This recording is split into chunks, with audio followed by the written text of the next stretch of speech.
قوة إلا بالله العلي العظيم. حسبنا الله ونعم الوكيل، نعم المولى ونعم النصير. أعوذ بالله من الشيطان اللعين الرجيم. بسم الله الرحمن الرحيم. حمدا لك يا ذا الجود والإحسان والفضل والطول والامتنان، وصلاة وسلاما على من لا ينطق عن الهوى إن هو إلا وحي يوحى. حبيب قلوبنا وشفيع ذنوبنا وطبيب نفوسنا مولانا ومولى الثقلين جد الحسن والحسين أبي القاسم المصطفى محمد. اللهم صل على محمد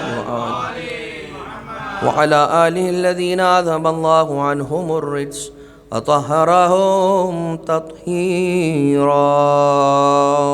اللهم صل على محمد وآله.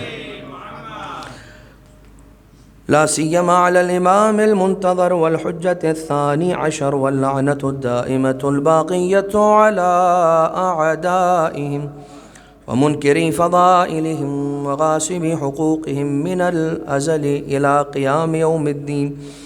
أما بعد، فقد قال سيدنا ومولانا أبو الحسن أمير المؤمنين علي بن أبي طالب عليه السلام في الدعاء الخضر المعروف بكميل: أستشفع بك إلى نفسك اللهم إني أسألك سؤال خاضع متذلل خاشع. صلوات. اللهم صل على محمد و آل محمد. لاکھوں کروڑوں پروردگار عالم کا شکر ہے اس بات پر کہ اس نے ہمیں ایک مرتبہ پھر اپنے دسترخوان کرم پر جمع ہونے کی توفیق عطا فرمائی ہے. ایسا دسترخوان کرم ہے رب ذوالجلال کا کہ جہاں سب کچھ مل جاتا ہے. اس لیے کہ کائنات میں اگر کہیں سے کل کی دولت مل جائے لیکن آل محمد نہ ملے تو انسان سمجھے کہ کچھ نہ ملا، اور اگر کہیں سے ایک ذرہ نہ ملے لیکن کہیں سے ایک دیا مودت اہل بیت کا مل جائے، ان کی معرفت کی بھیک اگر کہیں سے رزق اس کا مل جائے تو یہ سمجھ لیجئے گا کہ کائنات کی ساری نعمتیں ہمارے قدموں میں پروردگار عالم نے رکھ دی ہیں. ورنہ یہ سوچئے کہ جو بتوں کے سامنے جھکتا ہو وہ کبھی خدا کو سجدہ کرے گا؟ یہ ممکن نہیں تھا اگر حسین کی عزاداری نہ ہوتی. بس لہٰذا سرکار امیر المومنین علیہ السلام کی بہت سارے تحفوں میں سے ایک بہت بڑا تحفہ جو دعائے کمیل ہے، جو سرکار نے جناب کمیل کو تعلیم فرمائی، دعائے خضر تھی اور کمیل کو تعلیم فرمائی، اس کے جو مختلف جملے آپ کی خدمت میں پیش کیے جا رہے ہیں ان میں بات ہماری پچھلے ہفتے تک یہاں پہنچی تھی: اللہم انی اتقرب الیک بذکرک. وہ جو جملہ ہے دعائے کمیل کا کہ جس میں مولا یہ فرماتے ہیں کہ اے پروردگار میں تجھ سے تیرا قرب تیرے ذکر کے ذریعے سے چاہتا ہوں. یہ انسان بہت سارے ہمارے ایسے جملے ہوتے ہیں، یعنی جیسے آپ مثال لے لیجئے کہ ایک شخص ہے جو گھڑی بیچتا ہے، جس کا کام ہے گھڑیاں فروخت کرنا. اس کی دکان میں ہر ماڈل کی، ہر سائز کی، ہر نوعیت کی گھڑی لگی ہوئی ہوتی ہے، مگر سوال یہ ہے کہ وہ گھڑی بیچنے والا کتنی مرتبہ ان گھڑیوں میں وقت دیکھنے کے لیے نگاہ کرتا ہے. یعنی وہ جب بھی دیکھتا ہے، وہ جو اس کے پاس مثال کے طور پہ ہاتھ میں اس نے رسٹ میں پہنی ہوئی ہے، چاہے وہ سمارٹ واچ ہو یا کوئی جیسی بھی واچ ہو، اینالاگ واچ ہو، ڈیجیٹل واچ ہو، اس میں دیکھتا ہے وقت دیکھنے کے لیے. ورنہ اس کے پاس جو ڈھیروں اس کے شو روم کے اندر ڈسپلے سینٹر پہ لگی ہوئی ہیں گھڑیاں، وہ شیشے کا ہے، پلاسٹک کا ہے، ڈائل کا کلر کیا ہے، نومیریکل ہے یا رومن میں نمبر لکھا ہوا ہے، وہ جیسے اس کے کلائنٹ کی ضرورت ہے وہ اس حساب سے اس گھڑی کی طرف دیکھتا ہے. اسی طرح سے ہم بھی بہت سارے جملے اپنی ڈیلی روٹین لائف کے اندر ایسے ذکر الہی کے کہہ دیتے ہیں کہ جو ہم روا روی میں کہہ کے نکل جاتے ہیں. کیسا کھانا تھا؟ الحمدللہ اچھا تھا. کیسا رہا، کیسا ہے، کیسا، الحمدللہ. لیکن وہ جو الحمدللہ ہے، ضروری نہیں ہے کہ سب کے لیے یہ ہو، لیکن بہت سی مرتبہ اور میجورٹی کیس میں انسان یہ سوچتا ہے اور یہی ہوتا ہے کہ وہ جو الحمدللہ ہوتا ہے، جو دل سے نکلتا ہے وہ اور ہے، جو زبان سے نکلتا ہے وہ اور ہے. اب یہ سمجھ لیجئے کہ جو زبان سے نکل رہا ہے، چاہے روا روی میں چلتے چلتے نکل گیا ہے، اس کی بھی قیمت ہے، وہ بھی خالی نہیں ہے، اس کا بھی وزن ہے. اس لیے کہ یہی وہ ذکر لسانی ہے. دو طرح کے ذکر ہیں. اللہ کو یاد کرنے کے جو لیے لفظ استعمال ہوتا ہے ذکر، ذکر یاد کرنا. اور یہ جو ورڈ ہے ذکر، دس کمز آؤٹ فرام ذاکرہ. ذاکرہ یعنی کہ میموری. یہ جو انسان کی میموری ہے وہ اس ذکر الہی سے بھی بڑھتی ہے. جتنا زیادہ ذکر الہی کرتا ہے، جیسے کہ روایتوں میں ہے کہ جو شخص متداوم ہو جائے، یعنی کہ کانسٹنٹلی، یعنی کانسٹنٹلی کا مطلب یہ کہ ہر وقت نہیں کوئی آیا بات کرنے کے لیے کہ مولانا صاحب آپ سے بات کریں، خاموش میں سورہ یاسین پڑھ رہا ہوں، میں آیت الکرسی پڑھ رہا ہوں، ایسا نہیں. انسان جہاں پر اس کی زبان خالی ہو جائے، جہاں وہ کوئی کلام نہ کر رہا ہو، اگر وہ اس بات پہ متداوم ہو جائے، یعنی کہ کنٹینیوٹی کے ساتھ آیت الکرسی پڑھنے کی تلاوت پڑھنے کا اس کو عادت ہو جائے، دن میں 5 مرتبہ، 7 مرتبہ، 10 مرتبہ، 21 مرتبہ، اس کی میموری شارپ ہو جاتی ہے. اور بیان کرنے والوں نے بیان کیا ہے، پرانے علماء ایسے گزرے ہیں کہ جنہوں نے یہ واقعہ اپنی آنکھوں سے دیکھا کہ ایک شخص کہ جنہوں نے ایک کتاب میں ایک کلام آل محمد علیہ السلام کی شان میں لکھے جانے والے قصیدے اور منقبتیں صرف اردو زبان میں نہیں ہیں، عربی زبان میں بھی، اور بڑے بڑے شعراء جن کا تعلق اہل بیت کے مسلک سے نہیں ہے، وہ شعراء، اور انہوں نے ایسے ایسے اشعار لکھے ہیں. تو وہ ان کا مشہور تھا کہ انہیں ایک بار وہ پیج دکھا دو، اس کے بعد بک بند کر دو، وہ پورا کا پورا بائی ہارٹ سنائیں گے. تو اسی طرح سے ذکر کیا ہے؟ خدا کو یاد رکھنا. ذکر الہی، ذکر کے 2 قسمیں، ایک ذکر لسانی، ایک ذکر عملی. جو ذکر لسانی ہے وہ کیا ہے؟ انسان اللہ اکبر، اللہ اکبر، اللہ اکبر، اللہ اکبر، الحمدللہ، الحمدللہ، یہ ذکر لسانی ہے کہ انسان زبان سے ذکر کرتا ہے. لیکن یہ روایتوں میں ہے کہ ذکر کرنے کے لیے جس تسبیح کا انسان استعمال کرے وہ تسبیح خاک شفا کی بنی ہونی چاہیے. اس لیے کہ خاک شفا کوئی عام خاک نہیں ہے، اور یہ آل محمد علیہ السلام کے چاہنے والوں کو بتانے کی بہت زیادہ ضرورت نہیں ہے، جانتے ہیں. لیکن ہوتا کیا ہے کہ انسان اگر خاک شفا سے تسبیح کرتا ہے تو اس کا اسی وقت دوہرا ثواب ہے. کیسے؟ اس لیے کہ وہ خاک جو خاک شفا ہے، چاہے خاک کربلا ہے، خاک کربلا بھی خاک شفا ہے، مطمئن رہیے. اس لیے کہ نام حسین سے نسبت پا جانے والا جب تبرک کسی کو شفا دے سکتا ہے تو حسین کے قدموں کی خاک کیسے شفا نہیں دے سکتی؟ کیسے شفا نہیں دے سکتی؟ تو انسان یہ بحث نہ کرے کہ خاک مولانا یہ اصلی والی خاک شفا ہے. بھائی کربلا سے اٹھائی ہے یا نہیں اٹھائی ہے؟ کربلا سے اٹھائی ہے تو اپنے وطن کی خاک لے جا کے چھوڑ کے اٹھائی ہے کربلا سے، تو بھی وہ شفا دے گی، یقین کے ساتھ اگر ہو تو، یقین کے ساتھ اگر ہو تو. انسان ایک بار اگر وہ کرتا ہے تسبیح خاک شفا کی ہے، اس لیے کہ انسان پڑھنے والا اللہ اکبر ایک مرتبہ کرتا ہے اور تسبیح کا دانہ وہ بھی اللہ اکبر ساتھ میں کہتا ہے. اسی طرح سے انسان کا جو دل ہے، جب انسان اللہ اکبر پڑھ کر ایک عادت ہو جاتی ہے کہ دل سے انسان توجہ کے ساتھ پڑھتا ہے، تو ایک وقت آتا ہے کہ انسان تو تسبیح پڑھ کے مکمل کر کے اپنے کاموں میں لگ جاتا ہے، مگر اس کی روح اب بھی اللہ اکبر، الحمدللہ، سبحان اللہ کر رہی ہوتی ہے. کیونکہ ہم نے، جیسے مثال ہے اس کی بہت آسان، جس دن انسان واٹر پارک سے ہو کر آتا ہے، سوئمنگ کر آتا ہے، اور اس نے ایک 5-6 گھنٹے 4-5 گھنٹے گڈ اچھے پانی کے اندر گزارے سوئم کر کے، جب گھر واپس آ جاتا ہے اسے کیا لگتا ہے؟ مجھے ایسا لگ رہا ہے میں اب بھی پانی میں تیر رہا ہوں. کیوں؟ اس لیے کہ وہ جو 5 گھنٹے تک کیا ہے اس سے انسان کی باڈی ایک اورا میں آ چکی ہے، ایک فریکوینسی میں آ چکی ہے. تو جو اللہ اکبر ہر وقت پڑھ رہا ہے، الحمدللہ ہر وقت پڑھ رہا ہے، سبحان اللہ ہر وقت پڑھ رہا ہے، وہ صرف پڑھ نہیں رہا ہے، وہ اپنے دل کو سکھا رہا ہے. سیکھ اللہ اکبر کہنا، سیکھ الحمدللہ کہنا، سیکھ سبحان اللہ کہنا. مولا سید سجاد علیہ السلام کے بارے میں کہا جاتا ہے کہ سرکار کثیر السجود تھے، جو کوئی نعمت سرکار کو ملتی تھی فوراً سجدے میں گرتے تھے، فوراً. وہ انتظار نہیں کرتے تھے کہ مصلی لگے گا پھر اللہ کے شکر کا سجدہ کروں گا، میں گھر جا کے پھر اللہ کے شکر کا سجدہ کروں گا. اسی وقت اپنا رخ قبلے کی طرف کیا نہیں کیا سجدہ الہی کے اندر سرکار امام سجاد علیہ الصلوۃ والسلام جھک جاتے تھے.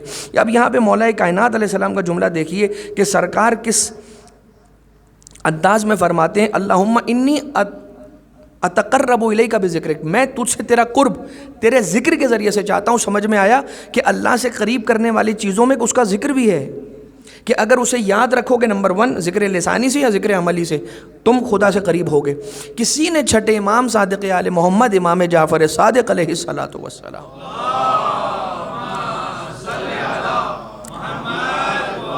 سے یہ سوال کیا کہ مولا وَاذْكُرُوا اللَّهَ ذِكْرًا كَثِيرًا، قرآن کریم کی آیت ہے کہ وَاذْكُرُوا اللَّهَ ذِكْرًا كَثِيرًا. مولا اللہ نے یہ جو حکم قرآن کریم میں جاری فرمایا ہے کہ اللہ کا ذکر کرو کثرت کے ساتھ، کثیر ذکر کرو. مولا ذکر کثیر کسے کہتے ہیں؟ سرکار نے چھوٹتے ہی فرمایا ہماری دادی فاطمہ زہرا کی تسبیح کو ذکر کثیر کہا جاتا ہے. وہ جو قرآن میں ذکر کثیر ہے، چھٹے امام علیہ السلام فرما رہے ہیں کہ 34 مرتبہ اللہ اکبر، 33 مرتبہ الحمدللہ، 33 مرتبہ سبحان اللہ، یہ وہ تسبیح کہ جسے رسول اکرم صلی اللہ علیہ وآلہ وسلم نے اپنی بیٹی جناب سیدہ کو تعلیم فرمائی. یہ وہ شے ہے کہ جسے ذکر کثیر کہا جاتا ہے. اب آئیے اگلا جملہ، مولا ارشاد فرماتے ہیں اللہم انی استشفع بک الی نفسک. عجیب جملہ ہے، اے اللہ میں تجھ سے تیری شفاعت چاہتا ہوں تیرے ہی ذریعے سے. اللہم انی استشفع بک الی نفسک، تجھ سے شفاعت چاہتا ہوں تیرے نفس کی طرف.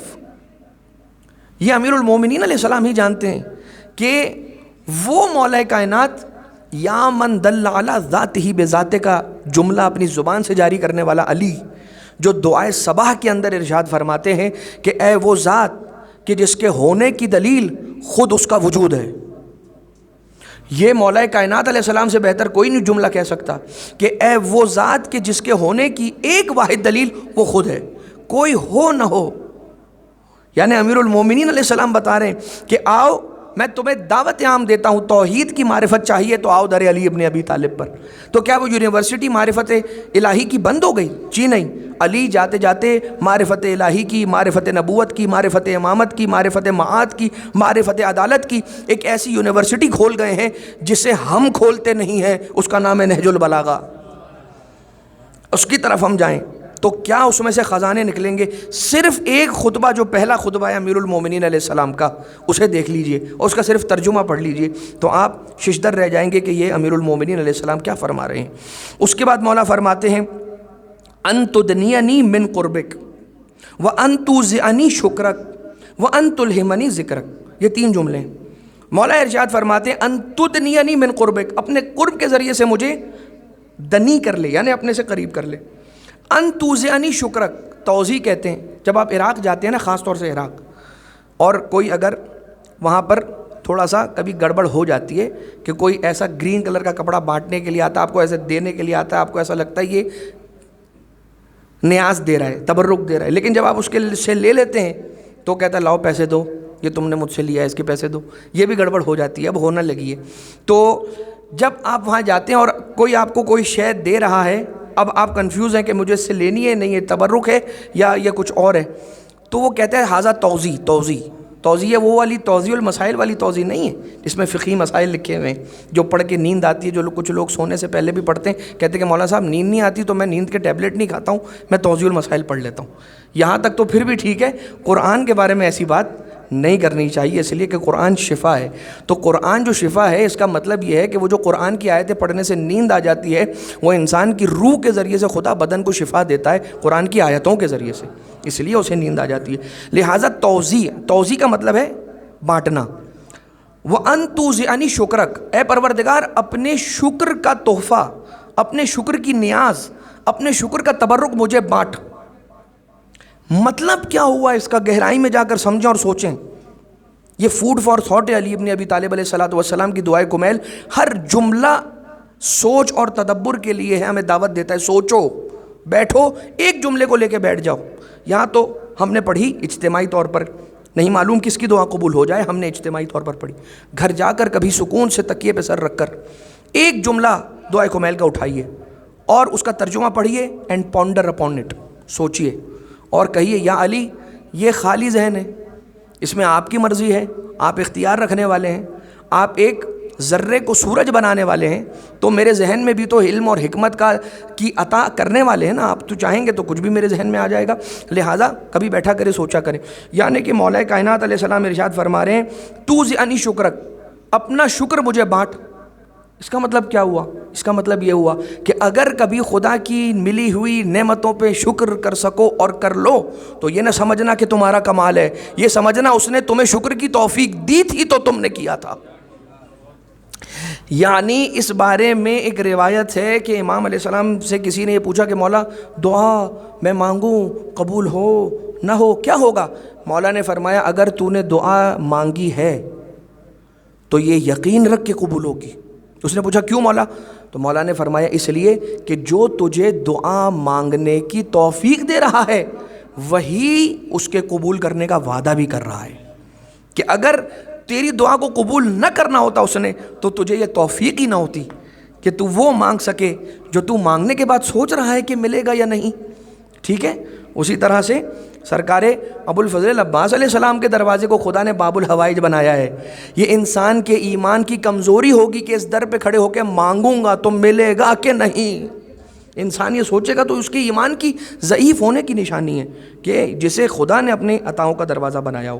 اللہم انی وَأَن تُلْهِمَنِي ذِكْرَكَ، یہ ایک جملہ اور امپورٹنٹ ہے۔ تو زعنی شکرک تلہمنی ذکرک، مجھے اپنے ذکر کا الہام کر۔ ہم تو سمجھ رہے تھے الہام صرف انبیاء کو ہوتا ہے، الہام صرف اوصیاء اور اللہ کے پاک صالح بندوں کو ہوتا ہے۔ امام یہ فرما رہے ہیں وَأَن تُلْهِمَنِي ذِكْرَكَ، یہ ہر عام و خاص کے لیے پڑھنے کی دعا ہے نا، دعائے کمیل۔ امیر المومنین فرما رہے ہیں تمہیں بھی الہام ہو سکتا ہے اگر تم اپنی روح کو وہاں سے کنیکٹ کر لو، اس دنیا سے کہ جو روحانی دنیا ہے۔ کیسے؟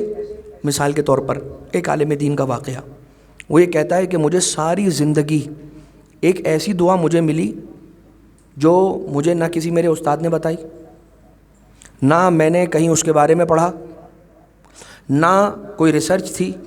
میں بس ایک دن، ایک عالم دین کہہ رہا ہے کہ میں ایک دن امیر المومنین علیہ السلام کے حرم میں بیٹھا تھا۔ کہاں بیٹھا ہوا تھا یا عالم طالب علم جو بھی؟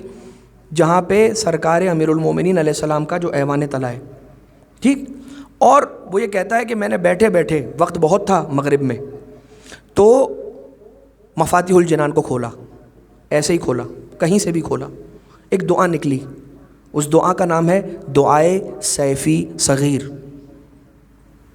اور وہ یہ طالب علم کہتا ہے کہ وہ بڑے مسائل تھے، اسے ڈینڈرف کا مسئلہ تھا، اسے خشکی کا مسئلہ تھا، اسے مثال کے طور پہ ایسیڈیٹی کا مسئلہ تھا، اور بھی اس کی باڈی کے اندر بڑے مسائل تھے۔ وہ یہ کہتا ہے کہ جب میں نے یہ دعا دیکھی تو میرا جی چاہا کہ میں پڑھوں، اور اتنا شدت سے میرا جی چاہا کہ میں اس دعا کو دیکھ کے ویسے پیج پلٹ نہ دوں کہ جیسے میں دوسری دعاؤں کو دیکھ کے پیج پلٹ دیتا ہوں، یعنی قدرت نے اسے اس دعا تک پہنچایا تھا، وہ اتفاقاً اس دعا تک نہیں پہنچا تھا، اور یہ اس کے دل سے آواز آ رہی تھی کہ اس دعا کو پڑھ، اور اس کے بعد اس نے وہ دعا پڑھی، اور پڑھنے کے بعد اس کے یہ مسائل جو اس کے بدن کے مرض کے مسائل تھے وہ آہستہ آہستہ آہستہ آہستہ ختم ہونے لگے۔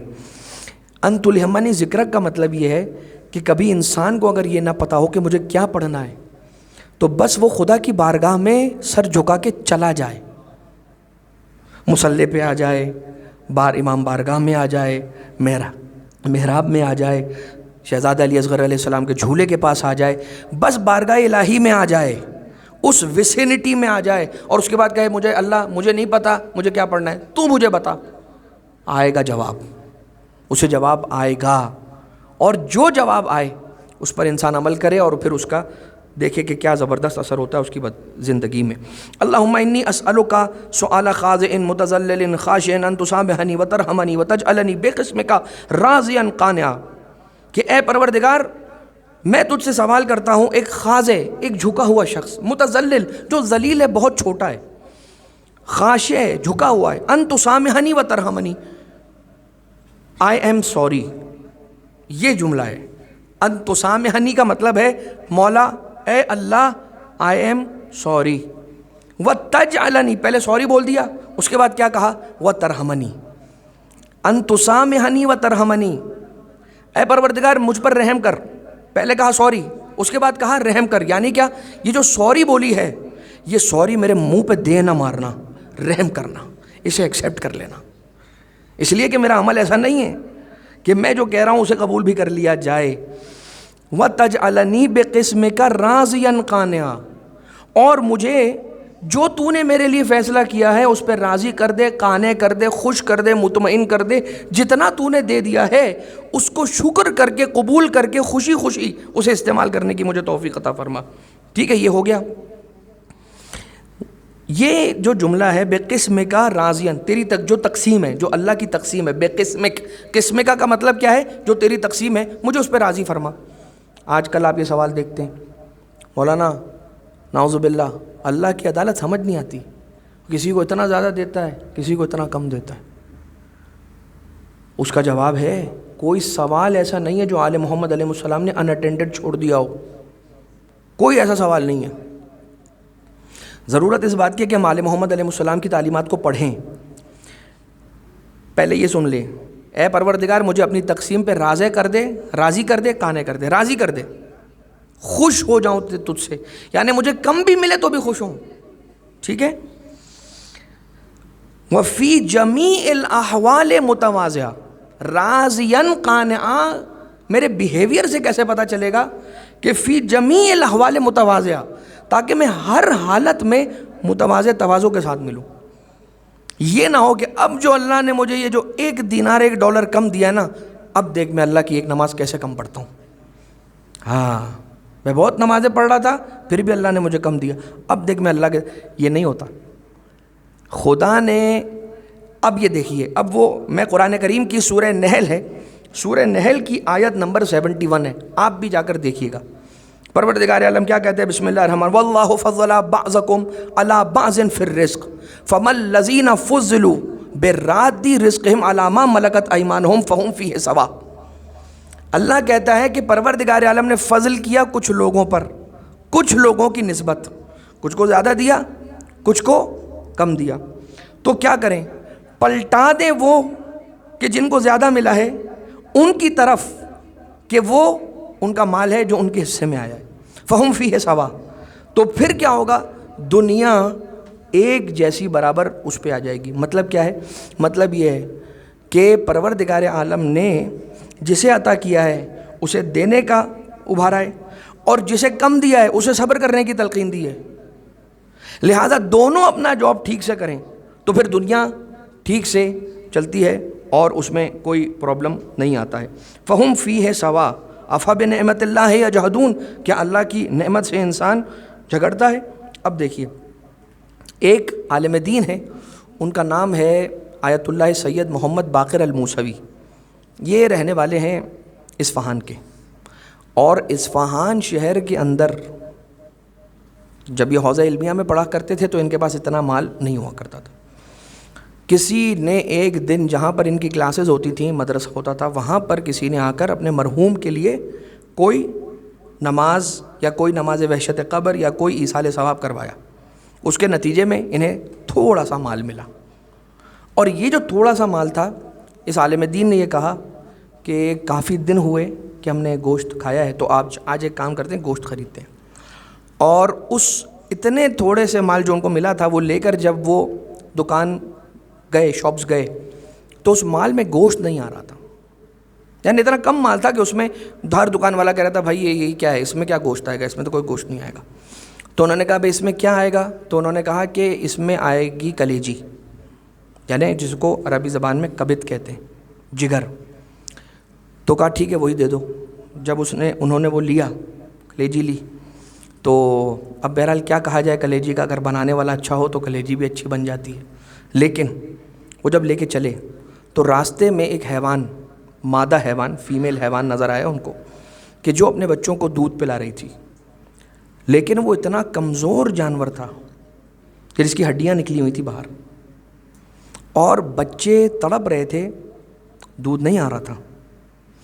یہ کہتا ہے کہ اب یہ جو میرے پاس تھوڑا سا جو کچھ بھی ہے میں ایسے حیوان کو کھلا دیتا ہوں. کھلا دیا، اور وہ سید جو ہیں وہ پھر بھوکے چلے گئے اپنے مدرسے اور جا کے سو گئے.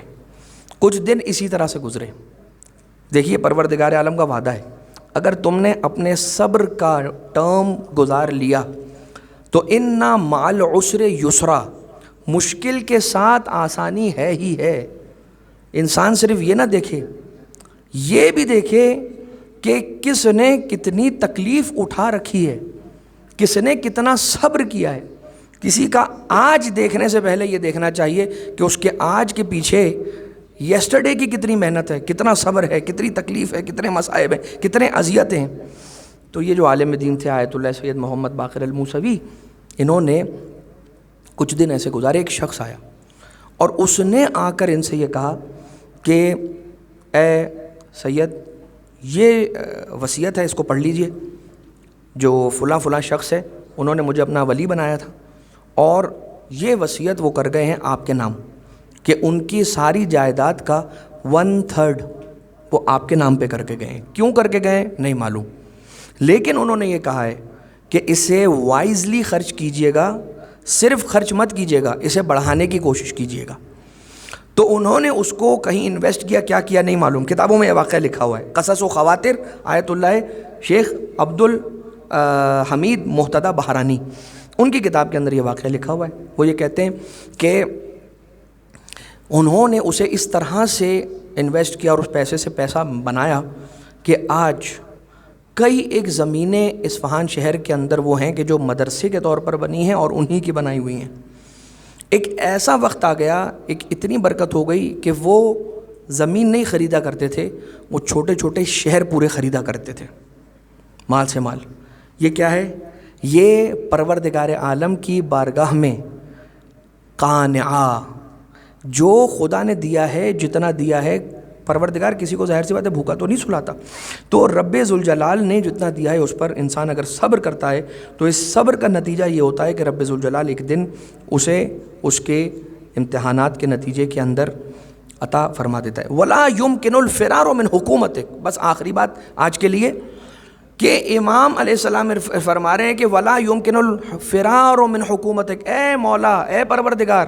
علی مولا جسے مولا کہہ رہا ہے وہ کون ہے؟ اللہ عز و جل، پروردگار عالم.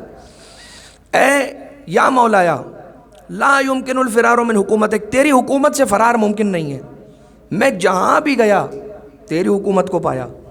کوئی آیا چوتھے امام علیہ السلام کے پاس یا چھٹے امام علیہ السلام کے پاس، اس نے آ کر کہا مولا انا رجل عاصن لا اقدر، میں ایک بہت ہی گنہگار شخص ہوں اور مجھے گناہوں کی بری طرح سے عادت لگی ہوئی ہے، اور میں عادت یہ گناہ کی چھوڑ نہیں سکتا. مجھے کوئی رستہ بتائیں کہ میں گناہ کر سکوں، مجھے کوئی رستہ بتائیں. اب پتہ نہیں وہ امام علیہ السلام کو کوئی مولانا سمجھ کر گیا تھا کہ یہ کہیں نہ کہیں سے تو ہم کو رستہ نکال ہی دیں گے ہیں. لیکن وہ جو شخص آیا سرکار کے پاس، اس نے آ کر امام علیہ السلام سے کہا کہ مولا میں بہت بڑا گنہگار ہوں، مجھے گناہ کی عادت ہے اور میں گناہ چھوڑ نہیں سکتا، کوئی ایسا راستہ بتائیں. سرکار نے ارشاد فرمایا کہ 5 کام کر لے، وَذْنُبْ مَا شِئْتَ، اور اس کے بعد جو گناہ کرنا ہے کر. امام علیہ السلام نے فرمایا اطلب موضعا لا یر اللہ فی، ایسی جگہ ڈھونڈ گناہ کرنے کے لیے کہ جہاں پر خدا نہ دیکھ رہا ہو، جہاں پروردگار نہ دیکھ رہا ہو. اور وَذْنُبْ مَا شِئْتَ، اور اس کے بعد جہاں خدا نہ دیکھ رہا ہو وہاں جو گناہ کرنا ہو کر. نمبر 2 اخرج من ولایت اللہ وَذْنُبْ مَا شِئْتَ، اور تجھے اگر گناہ کرنا ہے تو خدا کی حکومت سے نکل جا باہر، اور خدا کی حکومت سے باہر اس کی جتنی باؤنڈری ہے وہاں سے نکل جا، اور اس کے بعد جو گناہ کرنا ہے کر. ایک شخص تھا، اس کے بارے میں ایک واقعہ یوں ملتا ہے کہ ایک شخص تھا، ابھی ظاہر سی بات ہے پاکستان کا واقعہ تو میں پاکستان کہہ کر ہی کہوں گا، لیکن یہ دونوں جگہ ہو سکتا ہے یہ بات. This is possible in India and Pakistan accordingly, same طریقے سے ہو سکتا ہے. ایک شخص آیا، وہ اپنے بچے کو بہت زور سے مار رہا تھا. پاکستان کے جو بھی تھا ایئرپورٹ پہ پہنچ کے باہر نکلتے ہی مار رہا تھا اس کو بہت زور سے. تو کسی نے پوچھ لیا کہ بھائی آپ اپنے بچے کو مار رہے ہیں، اس نے کیا کیا ہے؟ میں کافی دیر سے آپ کو دیکھ رہا ہوں، اس نے کچھ نہیں کیا، بچہ معصوم بچہ ہے. کہا کہ بھیا اس نے یہاں کچھ نہیں کیا، جو کچھ بھی کیا ہے انگلینڈ میں کیا ہے، لیکن میں اسے وہاں نہیں مار سکتا، اگر وہاں ماروں گا تو پولیس کو فون کر دے گا، پولیس آ کے مجھے اٹھا لے گی، تو میں اس کو یہاں لے کر آیا ہوں، یہاں قانون ہے، یا پھر یہ کہ یہاں قانون ہی نہیں ہے تو جو کچھ ہے کر سکتے. تو انسان اس قانون سے نکل کر وہ کام کر رہا ہے.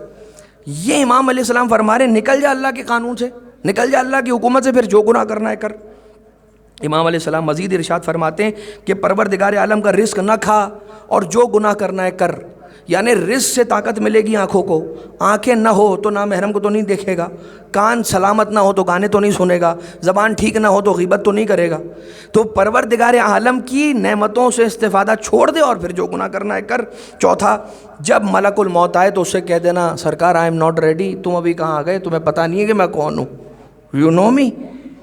تو وہ اسے جب موت آئے تو اسے کہہ دو کہ بھائی تم واپس چلے جاؤ. اور نمبر 5، جب مالک النیران یعنی جو جہنم کا داروغہ ہے، اس کا نام ہے مالک، جب وہ تم سے کہے کہ آ جاؤ میں تمہیں جہنم میں ڈالنے کے لیے لے رہا تو اس کو منع کر دینا، اس کو بولنا ہے تمہارے ساتھ یہ مذاق نہیں ہے، اس کو کہہ دینا کہ تمہارے ساتھ یہ والی بات ہماری نہیں ہے، باقی جو تم بولو حاضر ہے. لیکن بس وہاں پہ جو کرنسی چلتی ہے وہ ہے تقوی، پرہیزگاری، نیک اعمال.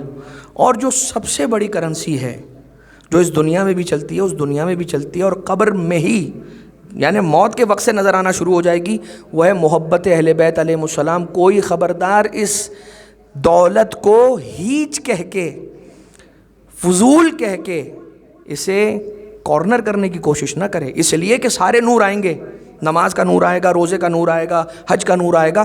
یہاں تک کہ مرنے والا یہ کہہ رہا ہے کہ امام علیہ السلام یہ فرما رہے ہیں کہ مرنے والا جب دیکھے گا کہ ایک ایسا نور آیا کہ جس نور نے 5 انوار کے نور کو مدھم کر دیا، تو جب پوچھے گا تم کون ہو، کہا یہ تمہارے دل میں جو ولایت علی ابن ابی طالب بسی ہوئی ہے، میں وہ نور ہوں، کہ میں تم سب کو، باقی سارے انوار میری وجہ سے ہیں، میرے دم سے ہیں. اگر میں نہیں تو نماز نہیں، روزہ نہیں، حج نہیں، زکوٰۃ نہیں، کچھ بھی نہیں، اگر میں نہیں ہوں. لہٰذا پروردگار عالم سے دعا کرتے ہیں بار لا تجھے واسطہ محمد و آل محمد کا یہ مبارک مہینہ، یہ خوشیوں بھرا مہینہ، آل محمد علیہ السلام کے گھرانے میں خوشیاں ہی خوشیاں ہیں. پروردگار تجھے واسطہ محمد و آل محمد کا تمام مومنین کے دلوں کو خوش فرما. بار لا تجھے واسطہ محمد و آل محمد کا تمام مومنین مومنات جتنے بھی پریشان حال ہیں تمام کی پریشانیوں کو دور فرما. رب ذوالجلال رزق حلال اور طیب کے وسائل تمام کے لیے فراہم فرما. بار لا تجھے واسطہ محمد و آل محمد علیہ السلام کا جتنے مریض الاحوال ہیں شفائے کلی عطا فرما. امام زمانہ کے ظہور میں تعجیل فرما. ہم سب کو مولا کے نوکروں میں شمار فرما. ربنا تقبل منا انکا انت السمیع العلیم.